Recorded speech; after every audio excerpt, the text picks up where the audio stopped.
Sebelum ke pembahasan, perkenalkan nama saya Eki Kesia Amanda dari kelas IF 23A NPM 2331229, Relasi dan Fungsi.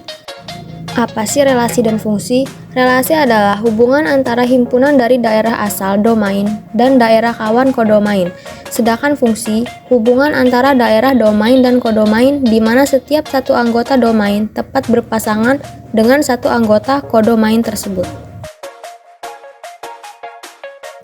Contoh dari relasi seperti ini ya guys, setiap anggota himpunan A tepat berpasangan dengan setiap satu anggota himpunan B, sehingga relasinya disebut sebagai fungsi atau lebih spesifiknya korespondensi satu-satu. Bagaimana sih cara menyatakan relasi itu? Yuk simak lebih lanjut. Yang pertama, diagram panah dengan membuat dua bangun yang merepresentasikan domain dan kodomain. Di dalam bangun tersebut diberi tanda berupa titik sebanyak anggota himpunannya. Gambarnya kita lihat di slide berikutnya ya guys.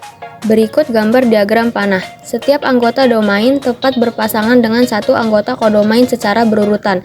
Dengan demikian, diagram panah tersebut menunjukkan suatu relasi yang disebut himpunan pasangan berurutan. Yang kedua ialah diagram Cartesius. Relasi juga bisa ditulis dalam bentuk diagram Cartesius. Sumbu X menunjukkan daerah domain dan sumbu Y daerah kodomain. Contohnya dan gambar seperti gambar berikut ya.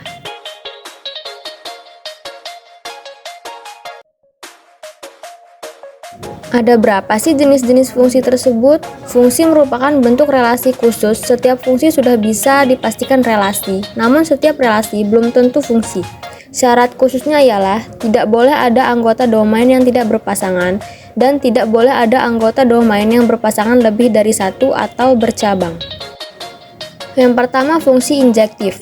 Fungsi yang anggota kodomainnya hanya boleh berpasangan dengan satu anggota domain. Pada fungsi ini, anggota kodomain boleh tidak berpasangan.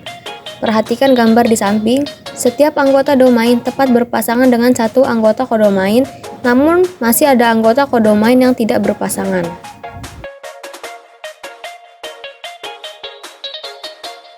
Yang kedua, fungsi surjektif. Fungsi yang anggota kodomainnya tidak boleh ada yang tidak berpasangan. Pada surjektif ini, setiap anggota kodomain boleh berpasangan dengan lebih dari satu anggota domain. Perhatikan gambar di samping. Yang ketiga, fungsi bijektif. Fungsi yang anggota kodomainnya tidak boleh ada yang tidak berpasangan dan setiap anggota kodomain harus berpasangan dengan tepat satu anggota domain.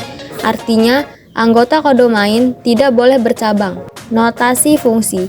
Penulisan fungsi sama seperti relasi. Misalnya, notasi dari fungsi A ke B bisa dinyatakan sebagai berikut.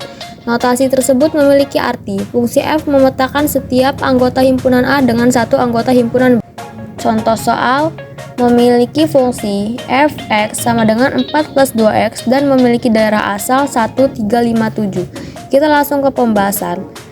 X kita isi dengan daerah asal yaitu 1, 3, 5, dan 7, sehingga kita kalikan mendapatkan hasil 6, 10, 14, dan 18. Gambar diagramnya seperti di samping ya guys.